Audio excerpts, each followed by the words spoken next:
श्री पंचमुखी हनुमत्कवचम्। ओम श्री पंचवदनायाञ्जनेयाय नमः। ओम अस्य श्री पंचमुख हनुमन् मंत्रस्य ब्रह्मा ऋषिः, गायत्री छन्दः, पंचमुख विराट हनुमान् देवता, ह्रीं बीजम्, श्रीं शक्तिः, क्रौं कीलकम्, क्रूं कवचम्, क्रैं अस्त्राय फट् इति दिग्बन्धः। श्री गरुड उवाच अध ध्यानं प्रवक्ष्यामि शृणु सर्वाङ्गसुन्दरी। यत्कृतं देवदेवेन ध्यानं हनुमतः प्रियम्। पञ्चवक्त्रं महाभीमं त्रिपञ्चनयनैर्युतं, बाहुभिर्दशभिर्युक्तं सर्वकामार्थसिद्धिदम्। पूर्वं तु वानरं वक्त्रं कोटिसूर्यसमप्रभं, दंष्ट्राकरालवदनं भ्रिकुटीकुटिलेक्षणम्। अस्यैव दक्षिणं वक्त्रं नारसिंहं महाद्भुतम्, अत्युग्रतेजो वपुषं भीषणं भयनाशनम्। पश्चिमं गारुडं वक्त्रं वक्रतुण्डं महाबलम्, सर्वनागप्रशमनं विषभूतादिकृन्तनम्। उत्तरं सौकरं वक्त्रं कृष्णं दीप्तं नभोपमम्, पातालसिंहवेताल ज्वररोगादिकृन्तनम्। ऊर्ध्वं हयाननं घोरं दानवान्तकरं परम्, येन वक्त्रेण विप्रेन्द्र तारकाख्यं महासुरम्। जघान शरणं तत्स्यात् सर्वशत्रुहरं परम्, ध्यात्वा पञ्चमुखं रुद्रं हनुमन्तं दयानिधिं। खड्गं त्रिशूलं खड्वाङ्गं पाशमङ्कुशपर्वतम्, मुष्टिं कौमोदकीं वृक्षं धारयन्तं कमण्डलुम्। भिन्दिपालं ज्ञानमुद्रां दशभिर्मुनिपुङ्गवम्, एतान्यायुधजालानि धारयन्तं भजाम्यहम्। प्रेतासनोपविष्टं तं सर्वाभरणभूषितं, दिव्यमाल्याम्बरधरं दिव्यगन्धानुलेपनं। सर्वाश्चर्यमयं देवं हनुमद्विश्वतोमुखम्, पञ्चास्यमच्युतमनेकविचित्रवर्ण वक्त्रं शशाङ्कशिखरं कपिराजवर्यम्। पीताम्बरादिमुकुटैरुपशोभिताङ्गम् पिङ्गाक्षमाद्यमनिशं मनसा स्मरामि। मर्कटेशं महोत्साहं सर्वशत्रुहरं परम्, शत्रुसंहर मां रक्ष श्रीमन्नापदमुद्धर। ओम हरिमर्कटमर्कटमन्त्रमिदं परिलिख्यति लिख्यति वामतले। यदि नश्यति नश्यति शत्रुकुलं, यदि मुञ्चति मुञ्चति वामलता। ओम हरिमर्कटाय स्वाहा। ओम नमो भगवते पंचवदनाय ऊर्वकपिमुखाय सकलशत्रुसंहारकाय स्वाहा। ओम नमो भगवते पंचवदनाय दक्षिणमुखाय करालवदनाय नरसिंहाय सकलभूतप्रमथनाय स्वाहा। ओम नमो भगवते पंचवदनाय पश्चिममुखाय गरुडाननाय सकलविषहराय स्वाहा। ओम नमो भगवते पंचवदनायोत्तरमुखायादिवराहाय सकलसम्पत्कराय स्वाहा। ओम नमो भगवते पंचवदनायोर्ध्वमुखाय हयग्रीवाय सकलजनवशङ्कराय स्वाहा। ओम अस्य श्री पंचमुख हनुमन्मन्त्रस्य श्रीरामचन्द्र ऋषिः अनुष्टुप् छन्दः। पंचमुख वीर हनुमान् देवता हनुमानिति बीजम्, वायुपुत्र इति शक्तिः, अञ्जनीसुत इति कीलकम्। श्रीरामदूत हनुमत्प्रसाद सिद्ध्यर्थे जपे विनियोगः इति ऋष्यादिकं विन्यसेत। ओम अञ्जनीसुताय अङ्गुष्ठाभ्यां नमः। ओम रुद्रमूर्तये तर्जनीभ्यां नमः। ओम वायुपुत्राय मध्यमाभ्यां नमः। ओम अग्निगर्भाय अनामिकाभ्यां नमः। ओम रामदूताय कनिष्ठिकाभ्यां नमः। ओम पंचमुख हनुमते करतलकरपृष्ठाभ्यां नमः इति करन्यासः। ओम अञ्जनीसुताय हृदयाय नमः। ओम रुद्रमूर्तये शिरसे स्वाहा। ओम वायुपुत्राय शिखायै वषट। ओम अग्निगर्भाय कवचाय हुम्। ओम रामदूताय नेत्रत्रयाय वौषट। ओम पंचमुख हनुमते अस्त्राय फट। पंचमुख हनुमते स्वाहा इति दिग्बन्धः। अथ ध्यानम्। वन्दे वानरनारसिंहखगराट् क्रोडाश्ववक्त्रान्वितं, दिव्यालङ्करणं त्रिपञ्चनयनं देदीप्यमानं रुचा। हस्ताब्जैरसिखेटपुस्तकसुधा कुम्भाङ्कुशाद्रिं खट्वाङ्गं फणिभूरुहं दशभुजं सर्वारिवीरापहम्। अथ मन्त्रः। ओम श्रीरामदूतायाञ्जनेयाय वायुपुत्राय महाबलपराक्रमाय सीतादुःखनिवारणाय लङ्कादहनकारणाय महाबलप्रचण्डाय फाल्गुनसखाय कोलाहल सकलब्रह्माण्डविश्वरूपाय सप्तसमुद्रनिर्लङ्घनाय पिङ्गलनयनायामितविक्रमाय सूर्यबिम्बफलसेवनाय दुष्टनिवारणाय दुष्टिनिरालङ्कृताय सञ्जीविनी सञ्जीविताङ्गदलक्ष्मण महाकपिसैन्यप्राणदाय दशकण्ठविध्वंसनाय रामेष्टाय महाफाल्गुनसखाय सीतासहित रामवरप्रदाय षट्प्रयोगागम पञ्चमुखवीर हनुमन्मन्त्रजपे विनियोगः। ॐ हरिमर्कटमर्कटाय बं बं बं बं बं वौषट स्वाहा। ॐ हरिमर्कटमर्कटाय फं फं फं फं फं फट् स्वाहा। ॐ हरिमर्कटमर्कटाय खेम खेम खेम खेम खेम मारडाय स्वाहा। ॐ हरिमर्कटमर्कटाय लुं लुं लुं लुं लुं आकर्षित सकलसम्पत्कराय स्वाहा। ॐ हरिमर्कटमर्कटाय धम धम धम धम धम शत्रुस्तम्भनाय स्वाहा। ॐ टं टं टं टं टं कूर्ममूर्तये पञ्चमुखवीर हनुमते परयन्त्र परतन्त्रोच्चाटनाय स्वाहा। ॐ कं खं गं घं गं चं छं जं झं यं टं ठं डं ढं लं तं थं दं धं नं पं फं बं भं मं यं रं लं वं शं शं सं हं लं छं स्वाहा इति दिग्बन्धः। ॐ पूर्वकपिमुखाय पञ्चमुख हनुमते टं टं टं टं टं सकलशत्रुसंहारणाय स्वाहा। ॐ दक्षिणमुखाय पञ्चमुख हनुमते करालवदनाय नरसिंहाय ॐ ह्रां ह्रीं ह्रूं ह्रैं ह्रौं ह्रः सकलभूतप्रेतदमनाय स्वाहा। ॐ दक्षिणमुखाय गरुडाननाय पञ्चमुख हनुमते मं मं मं मं मं सकलविषहराय स्वाहा। ॐ उत्तरमुखायादिवराहाय लं लं लं लं लं नृसिंहाय नीलकण्ठमूर्तये पञ्चमुख हनुमते स्वाहा। ॐ ऊर्ध्वमुखाय हयग्रीवाय रुं रुं रुं रुं रुं रुद्रमूर्तये सकलप्रयोजननिर्वाहकाय स्वाहा। ॐ अञ्जनीसुताय वायुपुत्राय महाबलाय सीताशोकनिवारणाय श्रीरामचन्द्रकृपापादुकाय महावीर्यप्रमथनाय ब्रह्माण्डनाथाय कामदाय पञ्चमुखवीर हनुमते स्वाहा। भूतप्रेतपिशाच ब्रह्मराक्षस शाकिनी डाकिन्यन्तरिक्षग्रह परयन्त्र परतन्त्रोच्चाटनाय स्वाहा। सकलप्रयोजननिर्वाहकाय पञ्चमुखवीर हनुमते श्रीरामचन्द्रवरप्रसादाय जं जं जं जं जं स्वाहा।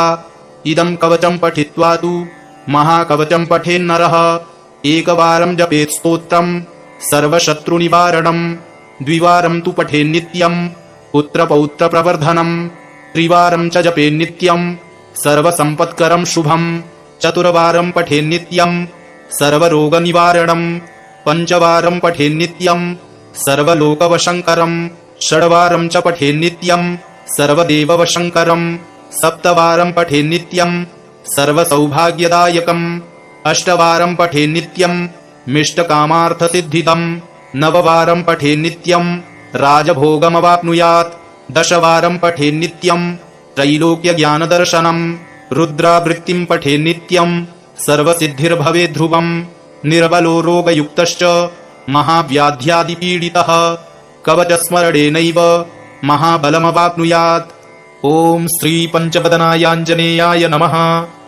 ॐ अस्य श्रीपञ्चमुख हनुमन्मन्त्रस्य ब्रह्मा ऋषिः गायत्री छन्दः पञ्चमुख विराट् हनुमान् देवता ह्रीं बीजं श्रीं शक्तिः क्रौं कीलकं क्रूं कवचं क्रैं अस्त्राय फट् इति दिग्बन्धः। श्रीगरुड उवाच अथ ध्यानं प्रवक्ष्यामि शृणु सर्वाङ्गसुन्दरी यत्कृतं देवदेवेन ध्यानं हनुमतः प्रियं पञ्चवक्त्रं महाभीमं त्रिपञ्चनयनैर्युतं बाहुभिर्दशभिर्युक्तं सर्वकामार्थसिद्धिदं पूर्वं तु वानरं वक्त्रं कोटिसूर्यसमप्रभं दंष्ट्राकरालवदनं भ्रिकुटीकुटिलेक्षणम् अस्यैव दक्षिणं वक्त्रं नारसिंहं महाद्भुतम् अत्युग्रतेजो वपुषं भीषणं भयनाशनं पश्चिमं गारुडं वक्त्रं वक्रतुण्डं महाबलं सर्वनागप्रशमनं विषभूतादिकृन्तनम् उत्तरं सौकरं वक्त्रं कृष्णं दीप्तं नभोपमं पातालसिंहवेताल ज्वररोगादिकृन्तनम् ऊर्ध्वं हयाननं घोरं दानवान्तकरं परं येन वक्त्रेण विप्रेन्द्र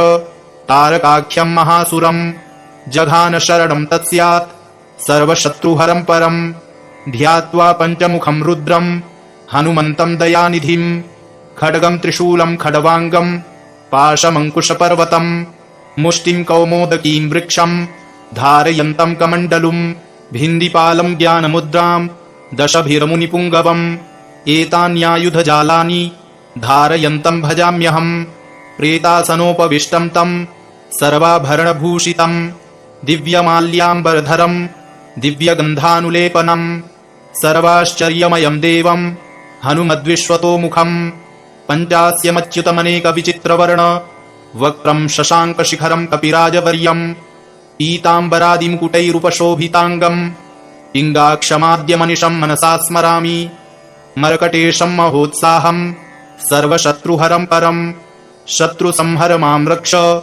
श्रीमन्नापदमुद्धर ॐ हरिमर्कटमर्कटमन्त्रमिदं परिलिख्यति लिख्यति वामतले यदि नश्यति शत्रुकुलं यदि मुञ्चति वामलता ॐ हरिमर्कटाय स्वाहा ॐ नमो भगवते पञ्चवदनाय ऊर्वकपिमुखाय सकलशत्रुसंहारकाय स्वाहा ॐ नमो भगवते पञ्चवदनाय दक्षिणमुखाय करालवदनाय नरसिंहाय सकलभूतप्रमथनाय स्वाहा ॐ नमो भगवते पञ्चवदनाय पश्चिममुखाय गरुडाननाय सकलविषहराय स्वाहा ॐ नमो भगवते पञ्चवदनायोत्तरमुखायादिवराहाय सकलसम्पत्कराय स्वाहा ॐ नमो भगवते पञ्चवदनायोर्ध्वमुखाय हयग्रीवाय सकलजनवशङ्कराय स्वाहा ॐ अस्य श्रीपञ्चमुख हनुमन्मन्त्रस्य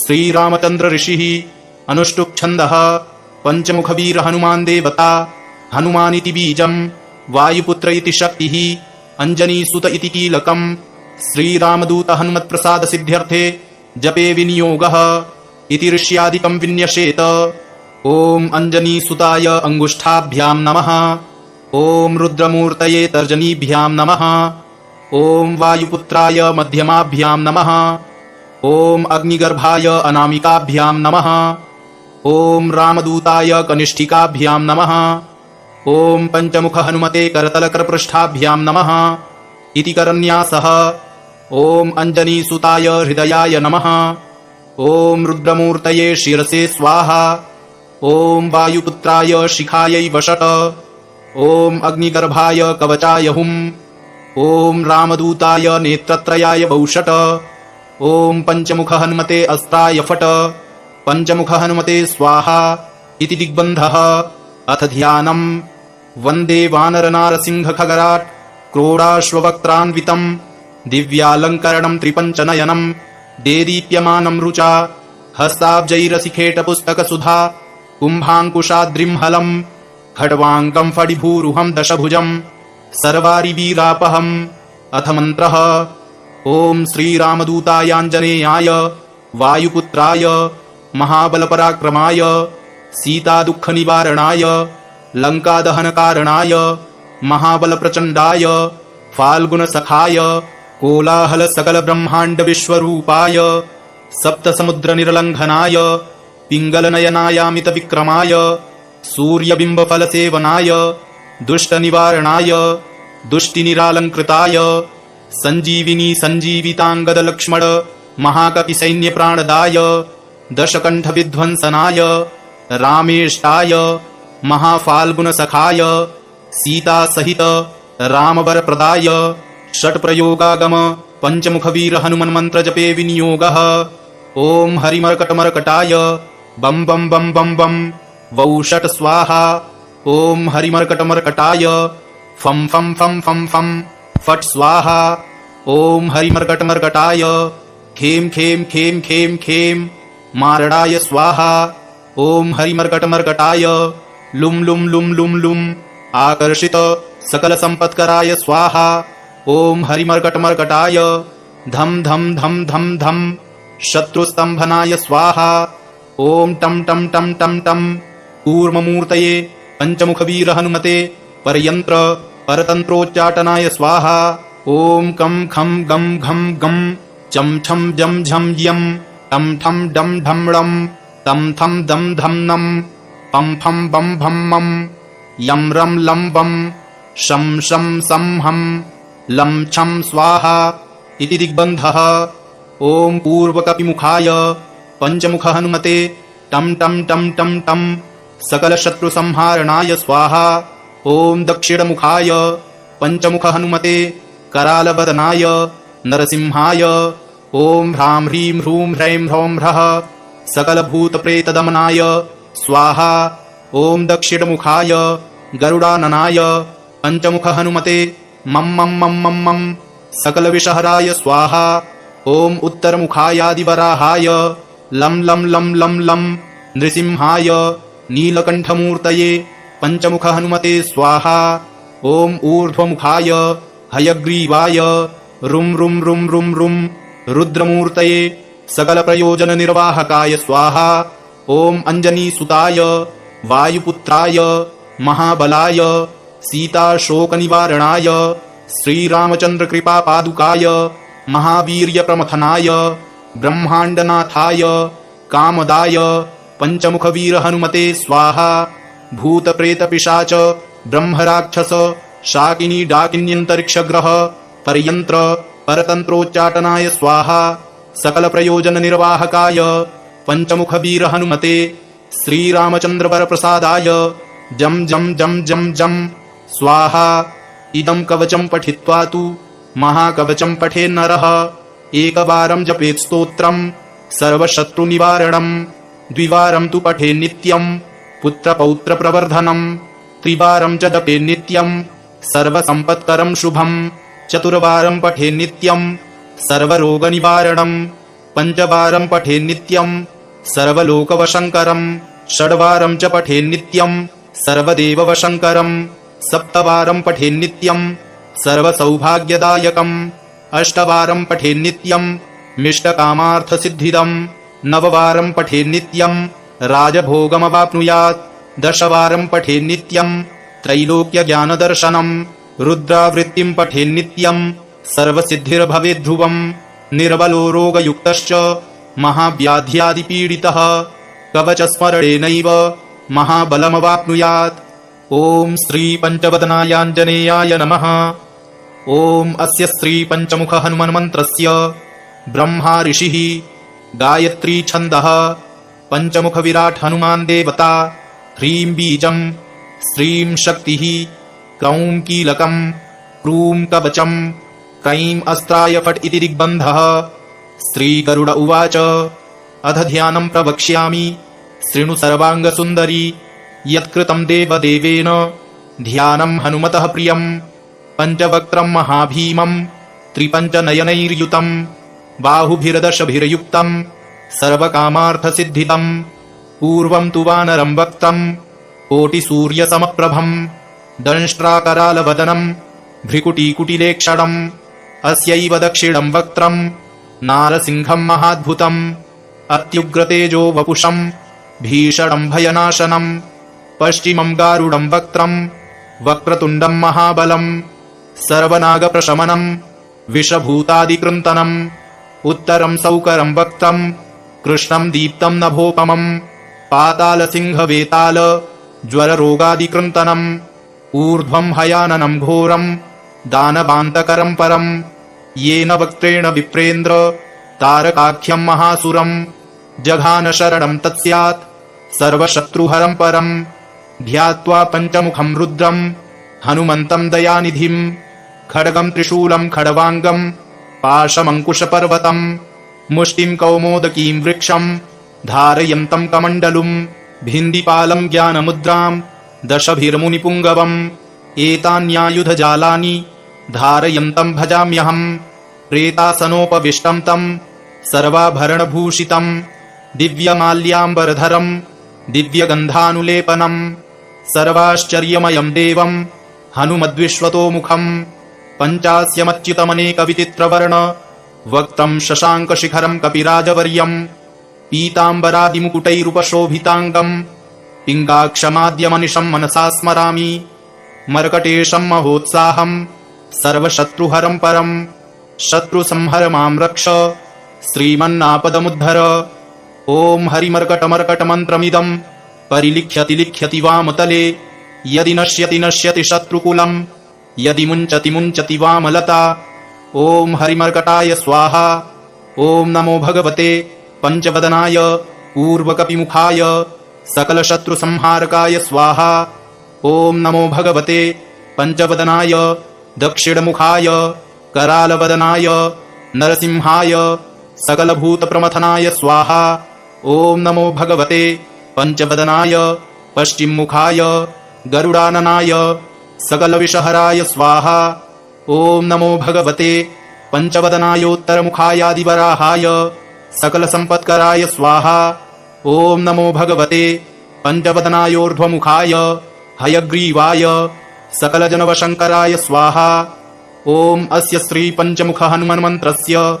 श्रीरामचन्द्र ऋषिः अनुष्टुप्छन्दः पञ्चमुखवीर हनुमान् देवता हनुमानिति बीजम् वायुपुत्र इति शक्तिः अञ्जनीसुत इति कीलकम् श्रीरामदूत हनुमत्प्रसाद सिद्ध्यर्थे जपे विनियोगः इति ऋष्यादिकम् विन्यसेत ॐ अञ्जनीसुताय अङ्गुष्ठाभ्याम् नमः ॐ रुद्रमूर्तये तर्जनीभ्याम् नमः ॐ वायुपुत्राय मध्यमाभ्याम् नमः ॐ अग्निगर्भाय अनामिकाभ्याम् नमः ॐ रामदूताय कनिष्ठिकाभ्याम् नमः ॐ पञ्चमुख हनुमते करतलकरपृष्ठाभ्याम् नमः इति करन्यासः ॐ अञ्जनीसुताय हृदयाय नमः ॐ रुद्रमूर्तये शिरसे स्वाहा ॐ वायुपुत्राय शिखायै वषट ॐ अग्निगर्भाय कवचाय हुम् ॐ रामदूताय नेत्रत्रयाय वौषट ॐ पञ्चमुख हनुमते अस्त्राय फट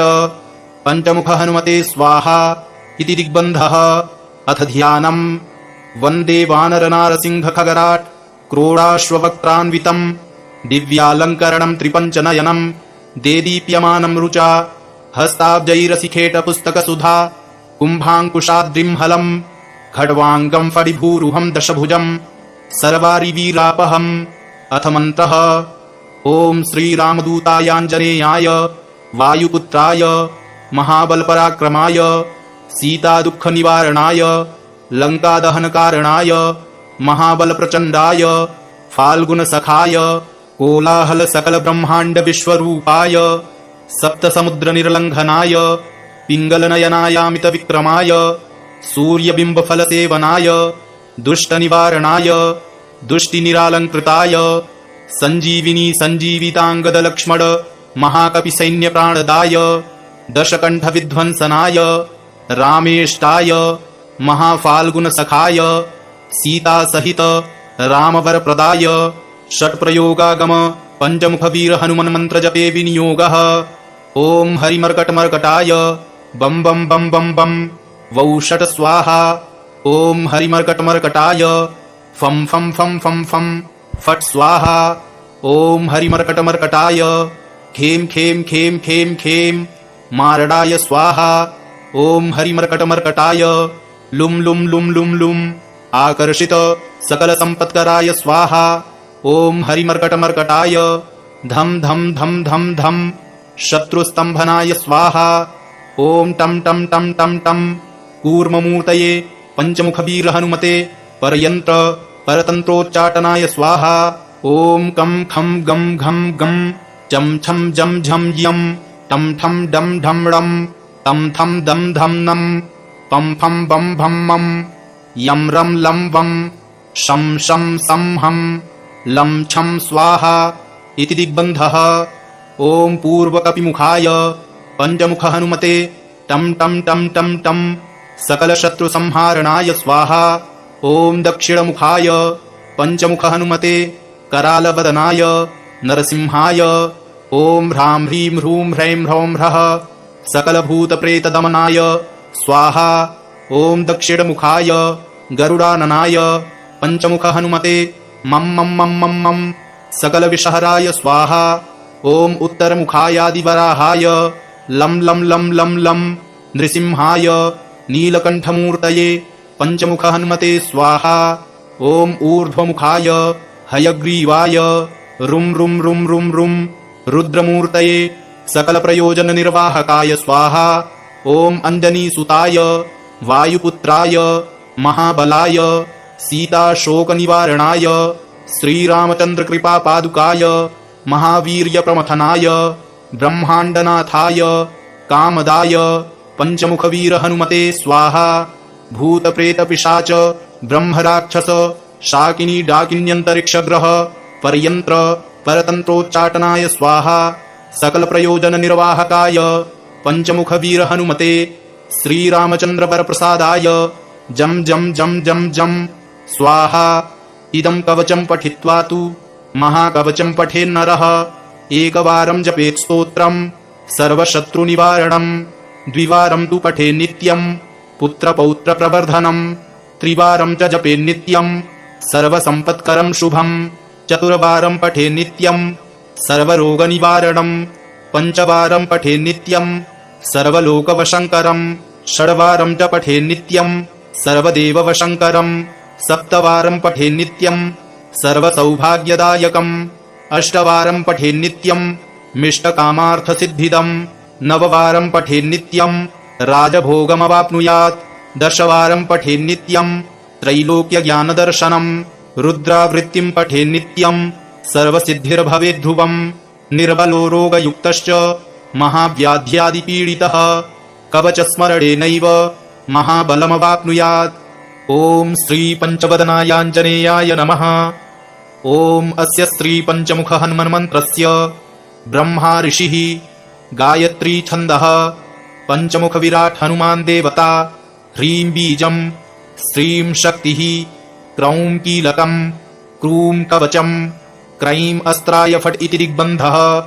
श्री गरुड उवाच अथ ध्यानं प्रवक्ष्यामि शृणु सर्वाङ्गसुन्दरी यत्कृतं देवदेवेन ध्यानं हनुमतः प्रियं पञ्चवक्त्रं महाभीमं त्रिपञ्चनयनैर्युतं बाहुभिर्दशभिर्युक्तं सर्वकामार्थसिद्धिदं पूर्वं तु वानरं वक्त्रं कोटिसूर्यसमप्रभं दंष्ट्राकरालवदनं भ्रिकुटीकुटिलेक्षणम् अस्यैव दक्षिणं वक्त्रं नारसिंहं महाद्भुतम् अत्युग्रतेजो वपुषं भीषणं भयनाशनं पश्चिमं गारुडं वक्त्रं वक्रतुण्डं महाबलं सर्वनागप्रशमनं विषभूतादिकृन्तनं उत्तरं सौकरं वक्त्रं कृष्णं दीप्तं नभोपमं पातालसिंहवेताल ज्वररोगादिकृन्तनं ऊर्ध्वं हयाननं घोरं दानवान्तकरं परं येन वक्त्रेण विप्रेन्द्र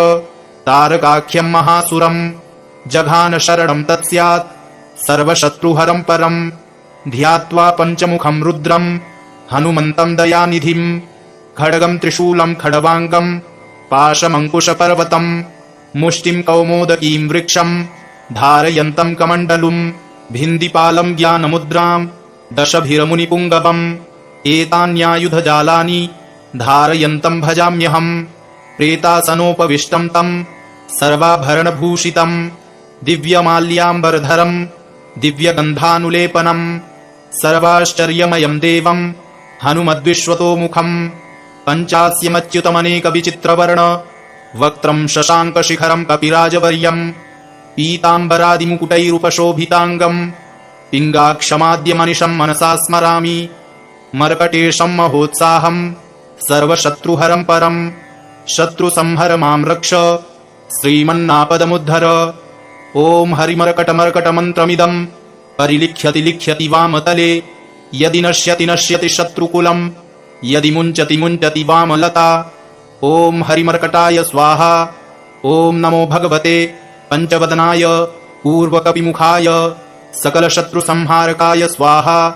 ॐ नमो भगवते पञ्चवदनाय दक्षिणमुखाय करालवदनाय नरसिंहाय सकलभूतप्रमथनाय स्वाहा। ॐ नमो भगवते पञ्चवदनाय पश्चिममुखाय गरुडाननाय सकलविषहराय स्वाहा। ॐ नमो भगवते पञ्चवदनायोत्तरमुखायादिवराहाय सकलसम्पत्कराय स्वाहा। ॐ नमो भगवते पञ्चवदनायोर्ध्वमुखाय हयग्रीवाय सकलजनवशङ्कराय स्वाहा। ॐ अस्य श्रीपञ्चमुख हनुमन्मन्त्रस्य श्रीरामचन्द्र ऋषिः अनुष्टुप् छन्दः पञ्चमुखवीर हनुमान् देवता हनुमानिति बीजम् वायुपुत्र इति शक्तिः अञ्जनीसुत इति कीलकम् श्रीरामदूत हनुमत्प्रसाद सिद्ध्यर्थे जपे विनियोगः इति ऋष्यादिकम् विन्यसेत। ॐ अञ्जनीसुताय अङ्गुष्ठाभ्याम् नमः। ॐ रुद्रमूर्तये तर्जनीभ्याम् नमः। ॐ वायुपुत्राय मध्यमाभ्याम् नमः। ॐ अग्निगर्भाय अनामिकाभ्याम् नमः। ॐ रामदूताय कनिष्ठिकाभ्याम् नमः। ॐ पञ्चमुख हनुमते करतलकरपृष्ठाभ्याम् नमः इति करन्यासः। ॐ अञ्जनीसुताय हृदयाय नमः। ॐ रुद्रमूर्तये शिरसे स्वाहा। ॐ वायुपुत्राय शिखायै वषट। ॐ अग्निगर्भाय कवचाय हुम्। ॐ रामदूताय नेत्रत्रयाय वौषट। ॐ पञ्चमुख हनुमते अस्त्राय फट। पञ्चमुख हनुमते स्वाहा इति दिग्बन्धः। अथ ध्यानम्। वन्दे वानरनारसिंहखगराट् क्रोडाश्ववक्त्रान्वितम् दिव्यालङ्करणम् त्रिपञ्चनयनम् देदीप्यमानम् रुचा हस्ताब्जैरसिखेटपुस्तकसुधा कुम्भाङ्कुशाद्रिम्हलम् खट्वाङ्गम् फणिभूरुहम् दशभुजम् सर्वारिवीरापहम्। अथ मन्त्रः। ॐ श्रीरामदूतायाञ्जनेयाय वायुपुत्राय महाबलपराक्रमाय सीतादुःखनिवारणाय लङ्कादहनकारणाय महाबलप्रचण्डाय फाल्गुनसखाय कोलाहलसकलब्रह्माण्डविश्वरूपाय सप्तसमुद्रनिर्लङ्घनाय पिङ्गलनयनायामितविक्रमाय सूर्यबिम्बफलसेवनाय दुष्टनिवारणाय दुष्टिनिरालङ्कृताय सञ्जीविनी सञ्जीविताङ्गदलक्ष्मण महाकपिसैन्यप्राणदाय दशकण्ठविध्वंसनाय रामेष्टाय महाफाल्गुनसखाय सीतासहित रामवरप्रदाय षट्प्रयोगागम पञ्चमुखवीर हनुमन्मन्त्रजपे विनियोगः। ॐ हरिमर्कटमर्कटाय बं बं बं बं बं वौषट स्वाहा। ॐ हरिमर्कटमर्कटाय फं फं फं फं फं फट् स्वाहा। ॐ हरिमर्कटमर्कटाय खें खें खें खें खें मारणाय स्वाहा। ॐ हरिमर्कटमर्कटाय लुं लुं लुं लुं लुं आकर्षित सकलसम्पत्कराय स्वाहा। ॐ हरिमर्कटमर्कटाय धं धं धं धं धं शत्रुस्तम्भनाय स्वाहा। ॐ टं टं टं टं टं कूर्ममूर्तये पञ्चमुखवीर हनुमते परयन्त्र परतन्त्रोच्चाटनाय स्वाहा। ॐ कं खं गं घं गं चं छं जं झं यं टं ठं डं ढं लं तं थं दं धं नं पं फं बं भं मं यं रं लं वं शं शं सं हं लं छं स्वाहा इति दिग्बन्धः। ॐ पूर्वकपिमुखाय पञ्चमुख हनुमते टं टं टं टं टं सकलशत्रुसंहारणाय स्वाहा। ॐ दक्षिणमुखाय पञ्चमुख हनुमते करालवदनाय नरसिंहाय ॐ ह्रां ह्रीं ह्रूं ह्रैं ह्रौं ह्रः सकलभूतप्रेतदमनाय स्वाहा। ॐ दक्षिणमुखाय गरुडाननाय पञ्चमुख हनुमते मं मं मं मं मं सकलविषहराय स्वाहा। ॐ उत्तरमुखायादिवराहाय लं लं लं लं लं नृसिंहाय नीलकण्ठमूर्तये पञ्चमुख हनुमते स्वाहा। ॐ ऊर्ध्वमुखाय हयग्रीवाय रुं रुं रुं रुं रुं रुद्रमूर्तये सकलप्रयोजननिर्वाहकाय स्वाहा। ॐ अञ्जनीसुताय वायुपुत्राय महाबलाय सीताशोकनिवारणाय श्रीरामचन्द्रकृपापादुकाय महावीर्यप्रमथनाय ब्रह्माण्डनाथाय कामदाय पञ्चमुखवीर हनुमते स्वाहा। भूतप्रेतपिशाच ब्रह्मराक्षस शाकिनी डाकिन्यन्तरिक्षग्रह परयन्त्र परतन्त्रोच्चाटनाय स्वाहा। सकलप्रयोजननिर्वाहकाय पञ्चमुखवीर हनुमते श्रीरामचन्द्रवरप्रसादाय जं जं जं जं जं स्वाहा इदं कवचं पठित्वा तु महाकवचं पठेन्नरः एकवारं जपेत् स्तोत्रं सर्वशत्रुनिवारणं द्विवारं तु पठेन्नित्यं पुत्रपौत्रप्रवर्धनं त्रिवारं च जपेन्नित्यं सर्वसम्पत्करं शुभं चतुर्वारं पठेन्नित्यं सर्वरोगनिवारणं पञ्चवारं पठेन्नित्यं सर्वलोकवशङ्करं षड्वारं च पठेन्नित्यं सर्वदेववशङ्करं सप्तवारं पठेन्नित्यं सर्वसौभाग्यदायकम् अष्टवारं पठेन्नित्यं मिष्टकामार्थसिद्धिदं नववारं पठेन्नित्यं राजभोगमवाप्नुयात् दशवारं पठेन्नित्यं त्रैलोक्यज्ञानदर्शनं रुद्रावृत्तिं पठेन्नित्यं सर्वसिद्धिर्भवेद्ध्रुवं निर्बलो रोगयुक्तश्च महाव्याध्यादिपीडितः कवचस्मरणेनैव महाबलमवाप्नुयात्। ॐ श्रीपञ्चवदनायाञ्जनेयाय नमः। ॐ अस्य श्रीपञ्चमुखहनुमन्मन्त्रस्य ब्रह्मा ऋषिः गायत्री छन्दः पञ्चमुखविराट् हनुमान् देवता ह्रीं बीजं श्रीं शक्तिः क्रौं कीलकं क्रूं कवचं क्रैं अस्त्राय फट् इति दिग्बन्धः। श्रीगरुड उवाच अथ ध्यानं प्रवक्ष्यामि शृणु सर्वाङ्गसुन्दरी यत्कृतं देवदेवेन ध्यानं हनुमतः प्रियं पञ्चवक्त्रं महाभीमं त्रिपञ्चनयनैर्युतं बाहुभिर्दशभिर्युक्तं सर्वकामार्थसिद्धिदं पूर्वं तु वानरं वक्त्रं कोटिसूर्यसमप्रभं दंष्ट्राकरालवदनं भ्रिकुटीकुटिरेक्षणम् अस्यैव दक्षिणं वक्त्रं नारसिंहं महाद्भुतम् अत्युग्रतेजो वपुषं भीषणं भयनाशनं पश्चिमं गारुडं वक्त्रं वक्रतुण्डं महाबलं सर्वनागप्रशमनं विषभूतादिकृन्तनम् उत्तरं सौकरं वक्त्रं कृष्णं दीप्तं नभोपमं पातालसिंहवेताल ज्वररोगादिकृन्तनम् ऊर्ध्वं हयाननं घोरं दानवान्तकरं परं येन वक्त्रेण विप्रेन्द्र तारकाख्यं महासुरं जघान शरणं तत्स्यात् सर्वशत्रुहरं परं ध्यात्वा पञ्चमुखं रुद्रं हनुमन्तं दयानिधिं खड्गं त्रिशूलं खड्वाङ्गं पाशमङ्कुशपर्वतं मुष्टिं कौमोदकीं वृक्षं धारयन्तं कमण्डलुं भिन्दिपालं ज्ञानमुद्रां दशभिरमुनिपुङ्गवम् एतान्यायुधजालानि धारयन्तं भजाम्यहम् प्रेतासनोपविष्टं तं सर्वाभरणभूषितं दिव्यमाल्याम्बरधरं दिव्यगन्धानुलेपनं सर्वाश्चर्यमयं देवं हनुमद्विश्वतोमुखं पञ्चास्यमच्युतमनेकविचित्रवर्ण वक्त्रं शशाङ्कशिखरं कपिराजवर्यं पीताम्बरादिमुकुटैरुपशोभिताङ्गं पिङ्गाक्षमाद्यमनिशं मनसा स्मरामि मर्कटेशं महोत्साहं सर्वशत्रुहरं परं शत्रुसंहर मां रक्ष श्रीमन्नापदमुद्धर। ॐ हरिमर्कटमर्कटमन्त्रमिदं परिलिख्यति लिख्यति वामतले यदि नश्यति नश्यति शत्रुकुलं यदि मुञ्चति मुञ्चति वामलता। ॐ हरिमर्कटाय स्वाहा। ॐ नमो भगवते पञ्चवदनाय पूर्वकपिमुखाय सकलशत्रुसंहारकाय स्वाहा। ॐ नमो भगवते पञ्चवदनाय दक्षिणमुखाय करालवदनाय नरसिंहाय सकलभूतप्रमथनाय स्वाहा। ॐ नमो भगवते पञ्चवदनाय पश्चिममुखाय गरुडाननाय सकलविषहराय स्वाहा। ॐ नमो भगवते पञ्चवदनायोत्तरमुखायादिवराहाय सकलसम्पत्कराय स्वाहा।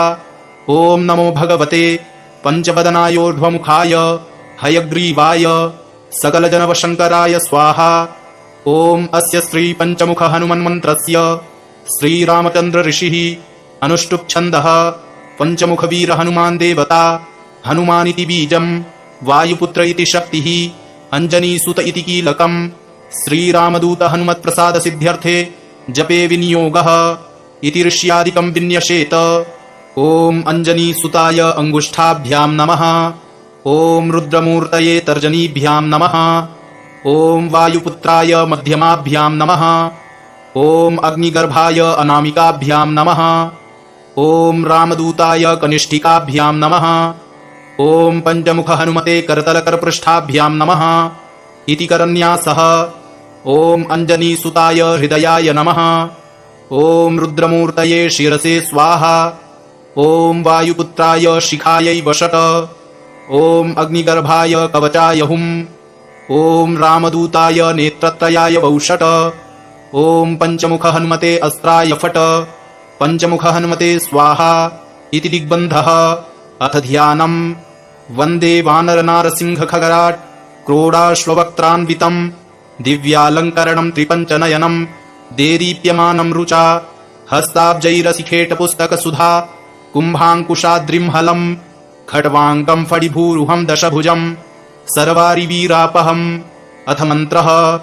ॐ श्रीरामदूतायाञ्जनेयाय वायुपुत्राय महाबलपराक्रमाय सीतादुःखनिवारणाय लङ्कादहनकारणाय महाबलप्रचण्डाय फाल्गुनसखाय कोलाहलसकलब्रह्माण्डविश्वरूपाय सप्तसमुद्रनिर्लङ्घनाय पिङ्गलनयनायामितविक्रमाय सूर्यबिम्बफलसेवनाय दुष्टनिवारणाय दुष्टिनिरालङ्कृताय सञ्जीविनी सञ्जीविताङ्गदलक्ष्मण महाकपिसैन्यप्राणदाय दशकण्ठविध्वंसनाय रामेष्टाय महाफाल्गुनसखाय सीतासहित रामवरप्रदाय षट्प्रयोगागम पञ्चमुखवीर हनुमन्मन्त्रजपे विनियोगः। ॐ हरिमर्कटमर्कटाय बं बं बं बं बं वौषट स्वाहा। ॐ हरिमर्कटमर्कटाय फं फं फं फं फं फट् स्वाहा। ॐ हरिमर्कटमर्कटाय खेम खेम खेम खेम खेम मारणाय स्वाहा। ॐ हरिमर्कटमर्कटाय लुं लुं लुं लुं लुं आकर्षित सकलसम्पत्कराय स्वाहा। ॐ हरिमर्कटमर्कटाय धम धम धम धम धम शत्रुस्तम्भनाय स्वाहा। ॐ टं टं टं टं टं कूर्ममूर्तये पञ्चमुखवीर हनुमते परयन्त्र परतन्त्रोच्चाटनाय स्वाहा। ॐ कं खं गं घं गं चं छं जं झं यं टं ठं डं ढं ळं तं थं दं धं नं पं फं बं भं मं यं रं लं वं शं शं सं हं लं छं स्वाहा इति दिग्बन्धः। ॐ पूर्वकपिमुखाय पञ्चमुख हनुमते टं टं टं टं टं सकलशत्रुसंहारणाय स्वाहा। ॐ दक्षिणमुखाय पञ्चमुख हनुमते करालवदनाय नरसिंहाय ॐ ह्रां ह्रीं ह्रूं ह्रैं ह्रौं ह्रः सकलभूतप्रेतदमनाय स्वाहा। ॐ दक्षिणमुखाय गरुडाननाय पञ्चमुख हनुमते मं मं मं मं मं सकलविषहराय स्वाहा। ॐ उत्तरमुखायादिवराहाय लं लं लं लं लं नृसिंहाय नीलकण्ठमूर्तये पञ्चमुख हनुमते स्वाहा। ॐ ऊर्ध्वमुखाय हयग्रीवाय रुं रुं रुं रुं रुं रुद्रमूर्तये सकलप्रयोजननिर्वाहकाय स्वाहा। ॐ अञ्जनीसुताय वायुपुत्राय महाबलाय सीताशोकनिवारणाय श्रीरामचन्द्रकृपापादुकाय महावीर्यप्रमथनाय ब्रह्माण्डनाथाय कामदाय पञ्चमुखवीर हनुमते स्वाहा। भूतप्रेतपिशाच ब्रह्मराक्षस शाकिनी डाकिन्यन्तरिक्षग्रह परयन्त्र परतन्त्रोच्चाटनाय स्वाहा। सकलप्रयोजननिर्वाहकाय पञ्चमुखवीर हनुमते श्रीरामचन्द्रवरप्रसादाय जं जं जं जं जं स्वाहा। इदं कवचं पठित्वा तु महाकवचं पठेन्नरः एकवारं जपेत् स्तोत्रम् सर्वशत्रुनिवारणम् द्विवारं तु पठेन्नित्यम् पुत्रपौत्रप्रवर्धनम् त्रिवारं च जपेन्नित्यम् सर्वसम्पत्करं शुभम् चतुर्वारं पठेन्नित्यम् सर्वरोगनिवारणम् पञ्चवारं पठेन्नित्यम् सर्वलोकवशङ्करम् षड्वारं च पठेन्नित्यम् सर्वदेववशङ्करम् सप्तवारं पठेन्नित्यम् सर्वसौभाग्यदायकम् अष्टवारं पठेन्नित्यम् मिष्टकामार्थसिद्धिदम् नववारं पठेन्नित्यम् राजभोगमवाप्नुयात् दशवारं पठेन्नित्यम् त्रैलोक्यज्ञानदर्शनम् रुद्रावृत्तिं पठेन्नित्यम् सर्वसिद्धिर्भवेद्ध्रुवम् निर्बलो रोगयुक्तश्च महाव्याध्यादिपीडितः कवचस्मरणेनैव महाबलमवाप्नुयात् इति श्रीसुदर्शनसंहितायाम् श्रीरामचन्द्रसीताप्रोक्तम् श्री पंचमुख हनुमत् कवचम् सम्पूर्णम्।